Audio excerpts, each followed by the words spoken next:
let's bring Michael Patrick Leahy in. Michael Patrick Leahy is, stay with us, Garland, is the founder and the CEO of the Star News Group, and he is also the publisher of one of many of the stars, the flagship being the Tennessee Star, and my partner with the Georgia Star News and the Virginia Star, and he's joining us now. He had a breaking story that he had done the other day that I want to bring him into. Michael Patrick Leahy, great to have you with us, Mike. Great to be with you. Congratulations on your 10-year anniversary. Hello to Martha Bonetta. Good morning. One of my favorite people is on the phone right now. Yeah, Martha has worked with a good friend of mine, Mark Fitzgibbons, who worked with Richard Viguerie up in Northern Virginia, and so it's great to talk with you. Really a pleasure. It's interesting, I know. John, and by the way, the Tennessee Star, the first of our Star News Network's local conservative news sites, we're coming up on our 4-year anniversary of the Tennessee Star. So, alternative media that tells the truth is out there and growing. It's kind of hard to get it out there, though, when big tech, particularly in the form of Google and Facebook and Twitter, does everything possible to suppress the truth.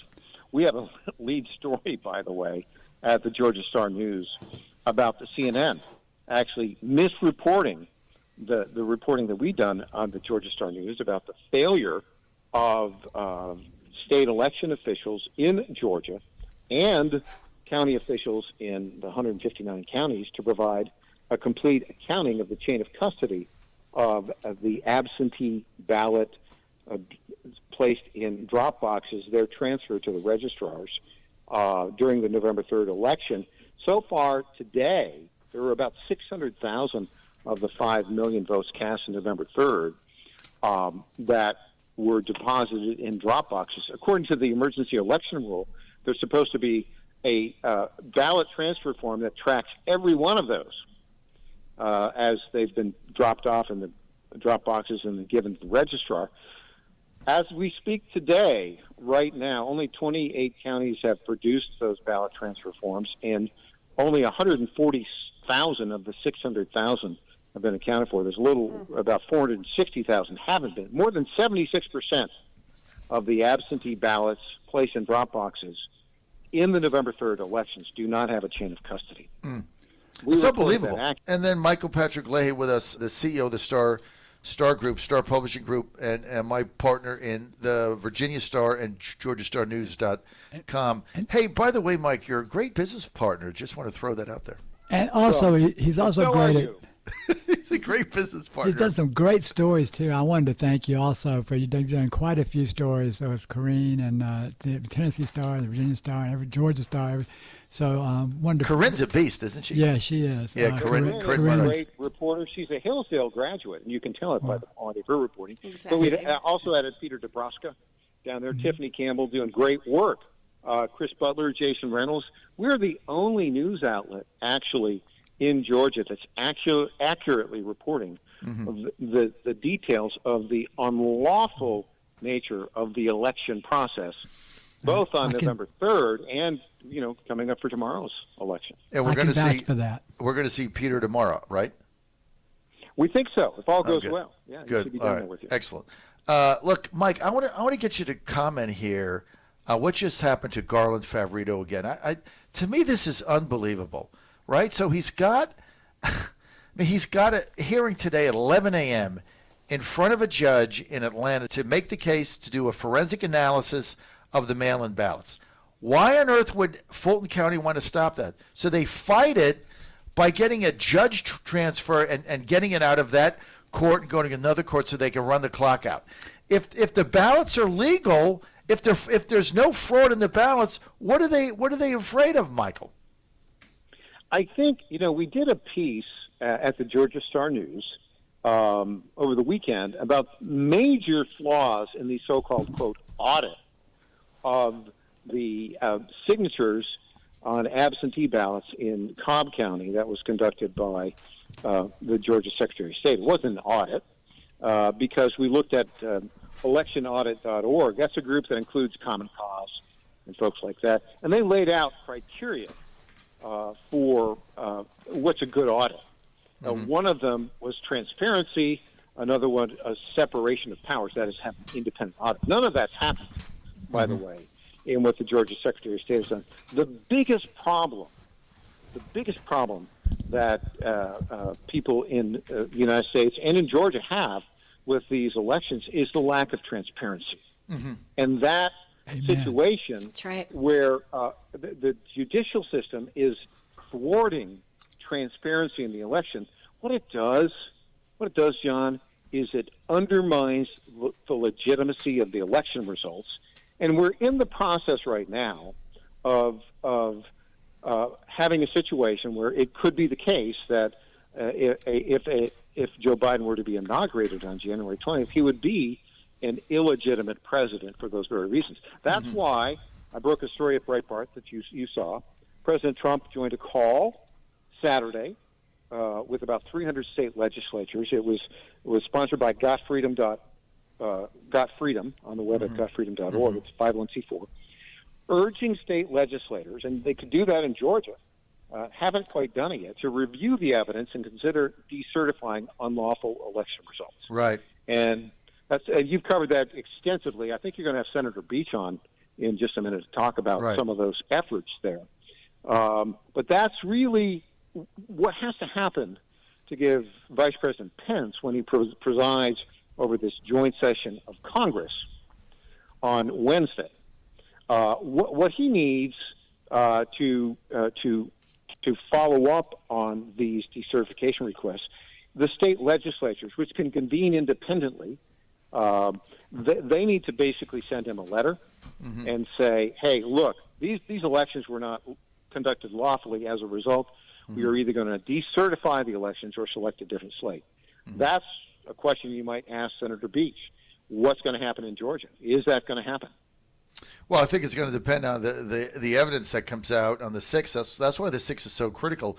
And the 6th isn't about making Trump president. The 6th is about getting the evidence out to then take it back to the general state assemblies. Mike, hang with us. I'm going to take some phone calls here. Michael Patrick Leahy with us, publisher, Star Group Newspapers. His flagship is the Tennessee Star. Our two papers that I'm involved in, GeorgiaStarNews.com and the Virginia Star. Let's get to the phone lines, and Mike's going to stay with us, take some calls here. Let's get to Jonathan in Georgia. Jonathan, you're live with, you got a whole panel here now, right? John Fredericks, Martha Bonetta, Garland Favorito, and Michael Patrick Leahy. Jonathan from Georgia, line 1, you're live. Hello, thank you for this opportunity. How are you guys doing? Good morning. You got it, we're fine. Great, thank you. Yeah, with everything out there, as far as the information that we got, there's not that much that we can do except for just stay faithful and hope that everything plays out the way it should. We should have a lot more confidence than, especially with the fake news is put out there. And I would definitely like to, I seen this post from Miss Dawn Dodge, and I'm calling in because I'm a concerned Georgian, but in 2022 I'll be running for governor against Kemp and whoever else, and the campaign trail thus far has been pretty interesting. And as far as everything going on in Georgia, everything's out in the open. Everything that has been done in dark has come to the light. There's not much that we can do except for let everything play out the way it should. So we'll see what happens. Thank you, Jonathan in Georgia. We'll see what happens on Wednesday. This is why Wednesday is so critical, because this is what they're going to have 24 hours of debate. Thank you, Jonathan. Let's get to Chris in Australia. Chris, you're on with John Fredericks, Martha Bonetta, Garland Favorito, and Michael Patrick Leahy. You're live, Chris, line 2. Good morning, John, and congratulations on your 10th anniversary. Thank you. Well, you remember me, of course, don't you? Oh, Chris, you're unforgettable. Now, listen, did you get quick question, did you get what I sent you? Yes, I did. I sent it off to the War Room. Okay. Now, just want to just to greet your guests as well, Ms. Bonetta. Written the names down. Yes. Mr. Favorito and Mr. Leahy. But I want to ask you a particular question. I work in a particular field, and this might be relevant to your conversation on chain of custody. Go ahead. If you have a DUI, you have to give a urine sample or a blood sample, or if you're an aviator, you have a plane crash, you have to give a blood sample as well, and that normally involves a chain of custody. Now it's interesting that those chains of custody seem to be far more robust than what you've got with your votes. So I'll leave that with you. Thank you. That's a good observation, Chris. Bigger chain of custody if you get a DUI, you got to pee in a cup or take a breathalyzer. I'm going to turn that one over to Michael Patrick Leahy because he's been the man on chain of custody.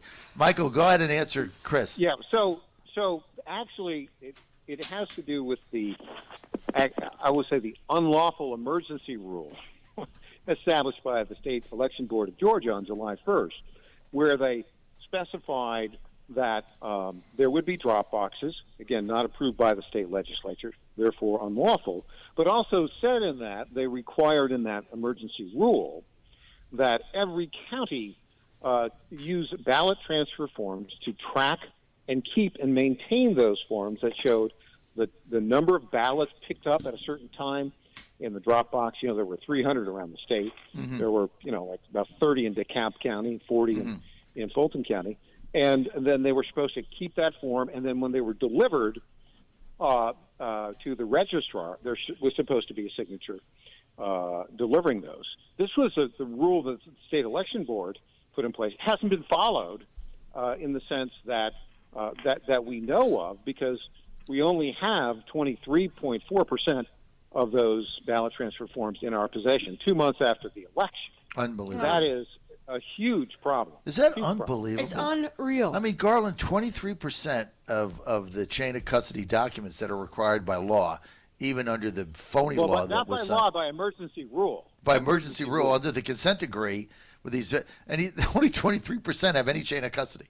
Well, it wasn't a consent decree on this one. What was it? It was something that the State Election Board did separate from the consent decree. But still, the emergency rule has not been followed, and therefore no chain of custody for, in essence, 76% of the 600,000 absentee ballots placed in drop boxes. Go ahead, Chris, you got the final word. Chris in Australia, go ahead. Yeah, my point, thanks, John. My point is that in the case of a DUI, the charge will be thrown out. So the equivalent of this should be those votes that come without chain of custody should be thrown out. Good point. I mean, that should be the end of story. It should be, right? It very much should be. Because if you don't have a chain of custody for your DUI, it gets thrown out. The ballot should be thrown out, right? Yeah, absolutely. I mean, it takes down under. To figure this out. I mean, Chris in Australia. Thank you. Let's just a quick example of what that would mean. Thank you, There Chris. were 9 boxes of ballots with an inappropriate chain of custody because they did not have secure zip tags. So 9 times 6,000 in each box. That's 50,000 votes. One box somebody had for three days. All right, I got time for one more. Let's get to Mark in Cumming, Georgia. Mark, you're live line 2 with Garland Favorina, John Fredericks, Michael Patrick Leahy, and Martha Bonetta. Very cool. Thanks, guys. Hey, Garland, my question was for you, actually. Did you see in the testimony last week in Georgia that I think it was an ex-CIA and a statistician that walked through a presentation, and it basically showed that minus 17,000 votes were 17,000 votes were subtracted from Trump and moved over to Biden. Now, yes. On the call with Trump, his lawyer, and the Secretary of State and his lawyer yesterday, they didn't even mention that. So was that debunked somehow? Or to me, that's the smoking gun you need. Either 17,000 votes were subtracted or they weren't. And that's more than enough to overturn the election. So why isn't everyone focused like a laser on that and only that? Well, what a great question, because I think there's so much fraud that kind of is an incredibly important story, and it kind of gets buried with some of the other more obvious fraud like State Farm Arena. But yeah, you're absolutely right. We have been tracking that, and what we've noticed that this Dominion system is moving votes. It shuffles votes around, so it takes votes away from Donald Trump, and it will put them into, for temporary purposes, into Joe Jorgensen's account, and then move them over to Joe Biden a few minutes later. We've seen this over and over again. So I have talked to the folks who did that analysis. It is accurate, and it's very compelling, as you said. It's hard for legislators to understand the significance of that, but basically what it shows is that votes are being manipulated behind the machines by the software. We want, that's one of the reasons why we want forensics exams of some of these machines. And guess who happens to be blocking us from that? Yeah, but Brad here's the thing. Raffensperger. Why do we even need a forensic examination of the machine? Why can't we just get an explanation for any negative vote or any negative or any subtraction? So even without an audit of the machines, don't the Secretary of State don't they have to come up with an explanation to explain that away, even without an audit? Good question, but no, they don't. All they have to do is say that the voting machine said this many votes were for Trump and this many votes were for Biden, and it doesn't matter how corrupt of a process the voting machine used to give you that results, because they're just going to check a box. When they certify those results, all they do is say, this is what the machine told me. They have no idea if, in fact, the machine counted the results correctly, and that is one of our biggest objections to the lack of auditing in the state of Georgia. All right, Mark in Cumming, Georgia. Thank you, Mark. Hey, by the way, love your state senator, Greg Dolezal, one of the gang of four that put this all together. He's a beast. Michael Patrick Leahy, we're going to give you the final word, Michael. Well, look, I think it's a very important day tomorrow for the runoff elections. Those of your listeners who are angry about the way this has been handled by the Secretary of State and the State Board of Elections and the governor, you got to put that away, go out and vote. Vote because the fate of the Senate and the country depends on what you do tomorrow. All right, Michael. John Fredericks Radio Network. Thank you, Michael Patrick Leahy.